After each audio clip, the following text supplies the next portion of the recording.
Hello, I'm Alexandra Lee, and I am here to read the Cherry Creek Glendale Chronicle. I am taking the advice of some wise people that was given to me last month, and instead of buying the expensive equipment, I'm using the equipment I have, and I'm recording the video. So here we go, take one. Today is November 1st, 2021. I am a current resident of Glendale, Colorado, and reporting from Glendale, Colorado. This is the Glendale Cherry Creek Chronicle, Volume 26, Issue 11. From Lodo to the Dam, the fearless voice of the Cherry Creek Valley, mailed to homes and businesses in the Cherry Creek Valley and Northeast Denver. Cherry Creek North and Glendale hotels snap back. Downtown hotels suffer. By Glenn Richardson. After Metro Denver suffered the greatest loss in hotel occupancy levels since the Great Depression, there's been a surprising upsurge in Cherry Creek North and Glendale. Despite the addition of 4 hotels since 2016 in Cherry Creek North, luxury lodging in the 16-block mixed-use district reports growth in occupancy, length of stay, and types of visitors. Glendale, in turn, expects to return to pre-pandemic occupancy levels as soon as the end of the year. However, in downtown Denver, with more than 50,000 first-class luxury hotel rooms, the loss of convention and meeting business continues to drag down occupancy. Hotels downtown are forecast to average just 48.8% occupancy this year, up from 39.2% in 2020. Average daily room rates are expected to be up slightly, 0.7%. Visitors are looking for more amenities rather than conference rooms and convention spaces. Cherry Creek's JW Marriott, for example, is outperforming many downtown hotels. With the rise in travel, hotels downtown can't hire back the number of employees needed to meet the demand. Tony Dunn, general manager at the Sheraton Denver Downtown Hotel, told 9 News Denver, "We thought it would be a problem for 2-3 months, and it has become a 12-13 month problem." Nevertheless, the Mile High City continues to renovate hotels while adding new hotels, including a half dozen expected to open by the year's end. Another 6 to 8 are expected to be completed in the end of 2020. Some, however, fear that downtown Denver has become stigmatized as an unsafe area with the homelessness, uncleanliness, graffiti, and rising crime rates being impossible to ignore. New hotel mecca. For more than a decade, the recently remodeled 196 guest room JW Marriott on Clayton Lane was the only hotel in Cherry Creek North. Then, in August of 2016, the Halcyon, correct me in the comments below, Halcyon, a luxury boutique space with 154 rooms, suites opened. Since then, 3 more hotels opened their doors. They are the 170-room Moxie on Josephine Street in 2017, the 201-room Jacquard on Milwaukee in 2018, plus the Clayton, a member and club hotel, that opened this year. The additions have transformed the district from a place to visit to a place to stay. Now, within 16 blocks, tourists, travelers, and sightseers can choose from 5 hotels offering a combined 3 rooftop pools plus several speakeasy-style bars. Each offers exceptional dining focused on providing unique experiences for their guests. Continued on page 4.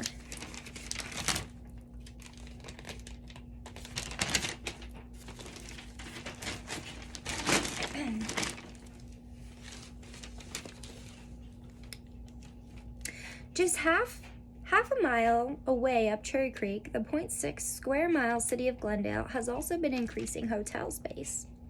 In 2012, City Set, a hotel dining complex at the corner of Colorado Boulevard and Cherry Creek Drive South, was completed with over one half dozen restaurants and anchored by 2 hotels.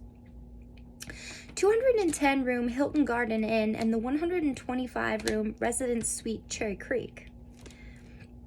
The small city surrounded by Denver has a total of 7 hotels with an aggregate of 1,026 rooms. Glendale Deputy City Manager Chuck Line stated that while revenues from hotels in Glendale were down 53% in August compared to 2019 by August this year, it had climbed up to being down only 17% compared in 2019. Swing in visitors. Since reopening their doors, the district hotels have seen a shift in the type of visitor to Cherry Creek North. For one, hotel leisure travel has increased from 50% to about 75%. They now fill many of the rooms that group and business travel once did. Moreover, the average length of stay increased from about 1.5 nights to 2. In addition, front desks are welcoming many guests who have never before chosen to book a room outside of downtown Denver. Adding hotels has been huge for the identity of Cherry Creek North, says Candace Duran, Sales Marketing Director at the Halicon. It's so inspiring to be a part of the maturation of the district. They make it easier to stay past 5 p.m., which keeps more people in the neighborhood and supporting area businesses. Glendale's hotel occupancy has been greatly enhanced with the addition of the world-renowned rugby stadium complex named Infinity Park. The governing body of rugby union in the United States, USA Rugby, has moved to Glendale. The national teams from across the world are now playing international test matches in the stadium, along with games featuring Glendale's own highly acclaimed team with top-flight national players known as the American Raptors. The Greater Glendale Chamber of Commerce COO Jeff Allen noted, as a result of having national rugby championships and international test matches, our hotels are often filled with many international visitors on any given weekend. It has given Glendale a cosmopolitan feel that it certainly never had before. Shift from downtown. People historically came to Denver for the iconic attractions, shows, sporting events, but began looking for something new when everything shut down, explains Sean McNamara, JW Marriott's Sales Marketing Director. Cherry Creek North provided the safety of being outdoors while also being known as a shopping, art, and dining destination. District hotels also found that offering discount rates and unique package deals throughout the pandemic opened up new possibilities for value-conscious travelers looking to book an exceptional last-minute staycation. Deals included gift cards or complimentary passes to the district's walkable dining, spa, fitness, and shopping options. We saw so many guests who had never stayed in Cherry Creek North before, says the Jacquard's Melissa Bush, Sales Marketing Director. People could suddenly get a luxury hotel experience at a price point that worked for them. Quick recovery. Now rooms and occupancy rates in Cherry Creek North are nearing pre-pandemic levels, which is especially encouraging compared to hotel recovery nationally. A recent PricewaterhouseCoopers PwC report projects U.S. hotel occupancy this year to increase to 57.1%, with average daily room rates gaining 8%. In Cherry Creek North, Duran reported that the Halicon has exceeded financial goals for several months in a row, while JW Marriott's McNamara saw steady and continued increases in both occupancy and average daily rate from June to November of 2020, with growth continuing this year. Nick Leemasters, CEO of the Cherry Creek North Business Improvement District, believes the neighborhood has emerged as a premier travel destination for people from near and far. He adds that with 5 hotels, a high concentration and variety of restaurants and boutiques, and walkability of the area, it makes sense that people come to visit and end up staying. Glendale's Allen emphasizes that the corridor along the Cherry Creek streams from Glendale through Cherry Creek North and has now hotel venues and dinner, sporting and entertainment outlets to favorably compete with anyone in Colorado. These are very exciting times for the area.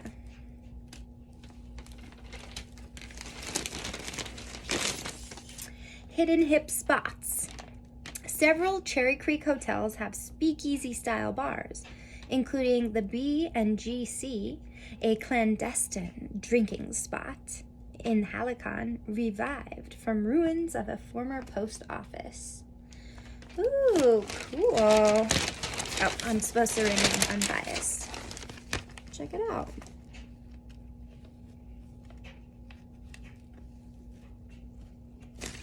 I'd go there. Anyone want to go? Let's go. How does downtown activity compare to pre-pandemic levels? Then there's a nice chart. Dun, dun, dun. Okay, very good, very good. Whoops. Ooh, okay. Now back to the front page. Immersive Van Gogh exhibit in Denver until February by Mark Smiley. The original immersive Van Gogh exhibit launched on time and without delay on September 30th, 2021 in Denver. The immersive exhibit highlights 400 of Van Gogh's most famous paintings. It is housed at Lighthouse Denver at 3900 Elodie Street, located in the former Regency Hotel, just west of the River North Art District, adjacent to I-25. The original immersive Van Gogh exhibit was designed by Massimiliano Siccardi and opened in Paris, where it attracted 2 million visitors. The exhibit merges video, animation, and other technology to offer something completely different than visiting a traditional art show. The iconic Regency Hotel plays host to this exhibit and provides guests with a new way to experience one of the world's most iconic post-impressionist artists. It's truly a unique piece of art, said Lighthouse immersive producer Corey Ross. It ties together several things into what I see in a new genre. On one hand, you have the art of Van Gogh on display. You also have an animated film. And then we have the experiential element of it. The public gets to walk through and choose their own experience. Rising to blockbuster status with over 2 million tickets sold, Immersive Van Gogh is proving to be one of the hottest shows, sold out in Toronto, Chicago, San Francisco, Los Angeles, and New York. With extended runs now available, audiences will have the opportunity to step into this historic space that has been transformed with Van Gogh's paintbrush in a continued on page 21.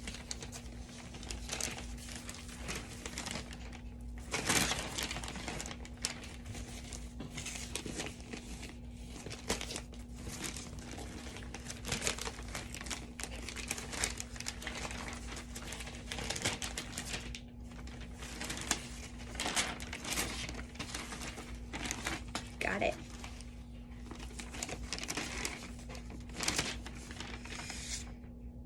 Swirl of color, brought to life with over 90 million pixels of animation. spanning over 500,000 cubic feet of projection with 100 projectors. Emmy Award-winning and Tony-nominated designer David Corrins, known for his set designs, featured in numerous Broadway hits including Hamilton, Dear Evan Hansen, serves as the creative director for the Denver installation. Corrins, who also served as creative director for the recently opened New York City exhibit, will design unique and experiential elements to transform Lighthouse, Denver, into a truly one-of-a-kind venue, crafting an experience unique to Denver. We have been delighted to see the way immersive Van Gogh has been embraced by the city and the people of Denver, said Ross. 1 of every 3 Denver residents have purchased a ticket, making it a hot ticket in town. 1 of every 3 residents in Denver has purchased a ticket, making it a hot ticket in town. I had to reread that. We've created a unique and enthralling production where Denver residents and visitors alike can quite literally surround themselves with the work of Vincent van Gogh, one of the greatest artists who ever lived, added producer Svetlana Dovretski. We all know that Van Gogh struggled with mental illness. Said Ross, with depression, with isolation, with loneliness. I think coming out of the pandemic, more than ever, the public can relate to some of what he experienced, particularly the loneliness and the isolation. Yet here we are 130 years after he passed away. He committed suicide at age 37 in 1890. His pieces are still beautiful to us, are colorful and uplifting, and most of all, they transcend the difficult experience that he had. That transcendence, to me, is very cathartic to the public. Tickets start at $39.99, and the exhibit will run until at least February 6, 2022. For more information about immersive Van Gogh, visit www.denvervangogh.com.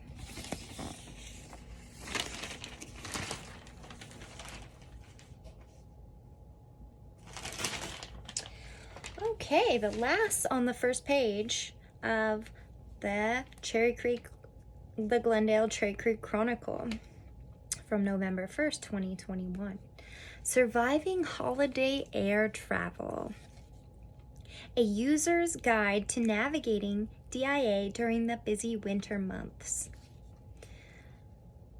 I'm one of those people at the airport holding a pillow like a little kid. Rachel Platten. Okay. By Luke Schmaltz. Every holiday season in the far northeast corner of gerrymandered Denver County, Denver International Airport bustles like a series of big-top circus tents swarming with activity. Somewhere around the beginning of November through the new year, this hub of hustle begins to sing with every possible tone of neurosis brought on by the madness that is inherent to holiday travel. Thousands of Denver residents in there, continued on page 7.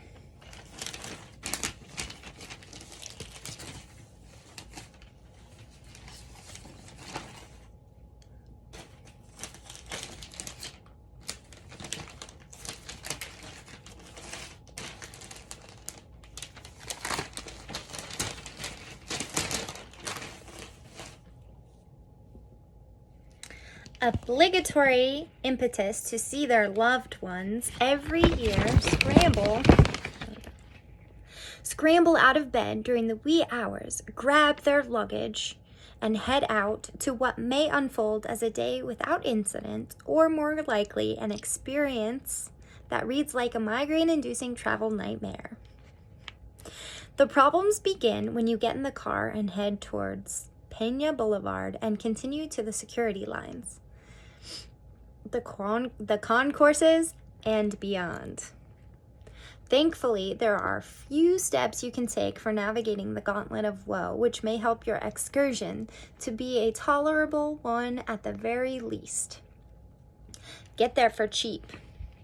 Denver realtor and one-time DIA bartender Tyson Murray offers a few insider tips from a guy who used to commute to the airport multiple times a week for several years.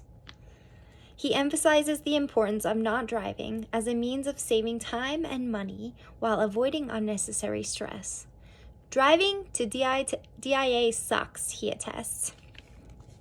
It's expensive to park there, and as of late, there have been a rash of car thefts and break-ins in the parking lots. The train is cheap, $10.50 each way, reliable, always on time, and super easy. It's 35 minutes from Union Station to DIA, he says. Additionally, it is important to note that due to staffing shortages related to the COVID-19 pandemic, the Mount Elbert and the Pikes Peak shuttle parking lot remain closed. Connect with ease. Folks who are willing to forego the autonomy of driving their own car can discover a respite of convenience amid the headaches of traffic and parking. Going to DIA has never been easier, in my opinion, Murray explains. I love taking the light rail from Union Station. I love the building. I love that building, and I'll take any excuse to hang out there for a few minutes. So true and relatable. Murray also offers a valuable tidbit about circumventing long security lines. If you disembark from the light rail at the south entrance and the south security check line, take the extra 5 minutes to walk to the north security check line. It's usually less crowded. Or, if you don't mind walking an extra half mile or so, go upstairs to the pedestrian bridge security and catch the train from the Terminal A if you need to go to Terminals B or C. Also, usually much faster. Arrive far in advance. Murray also urges travelers to be extra vigilant with their timelines. Get there early. Of course, get there early, he exclaims. I'm the guy who would rather be an hour early than 10 minutes late. So I always go at least a half hour before I need to, which means getting to the airport 2 or so more hours before my flight boards. Relatable as well. It just takes away any stress or anxiety. If there are delays in security or service, which there will be, and it leaves ample time for the obligatory airport Bloody Mary, or coffee, or tea, or snack, whatever, really. I added that in. Keep it together. Meanwhile, the manager of DIA's Tapas Sky Bar and Little Man Ice Cream. I didn't know there was Little Man Ice Cream at the airport. Cool. DIA has Little Man Ice Cream. Zeth Padula offers a few critical insider tips for a positive DIA experience. Primarily, he stresses the importance of keeping your head together and avoiding a compromised mindset, which can result in rude, inconsiderate behavior toward airport employees. Don't get shit-faced hammered. That's rule number 1, he says. There's also absolutely too much going on these days at the airport for you to be smashed. There are 4 bars on Concourse C from where you get off the train and where I'm at, Tapas Sky Bar. I know that there can be delays, but pace yourself. My staff and I have not...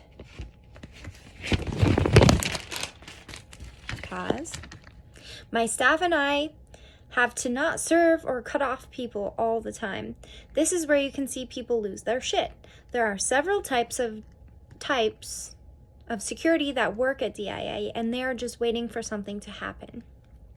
I have seen everything from DPD refusing to let people on their flights all the way to TSA saying, "You're not ever flying again." Ouch. Remember how to read. Wandering around in circles at DIA happens when people panic and fail to be able to read large print English on signs posted everywhere. Padula cites this as one of the most common tells of a person having a bad day at the airport. Some travelers become overstimulated by all the hustle and noise, and they forget the fundamental skill of finding their way by reading the signs, he says.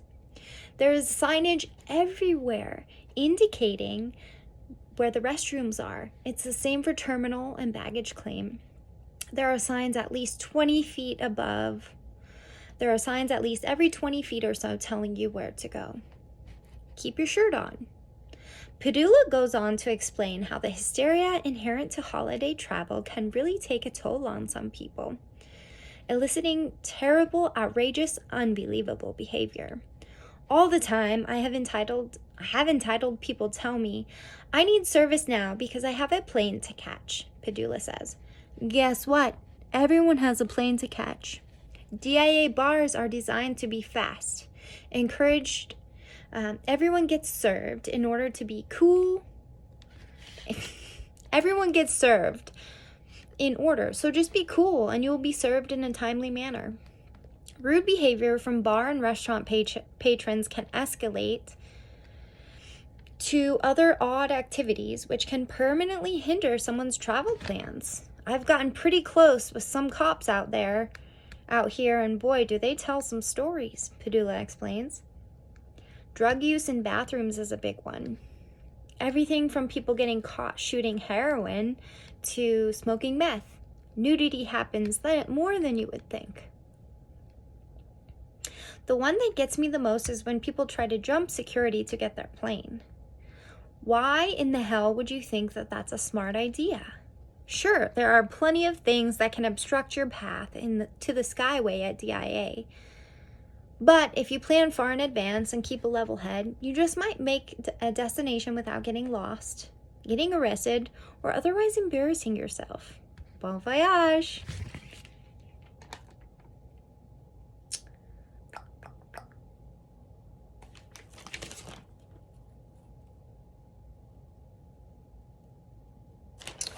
Okay.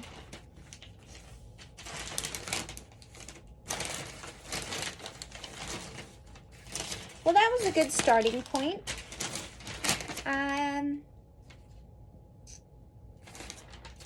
So, yes, thank you. Thank you for listening to the front page highlights of the Glendale and Cherry Creek Chronicle from November 2021. I'll be reporting tomorrow with more content from the rest of the newspaper. So, stay tuned and have a cozy evening. Cheers.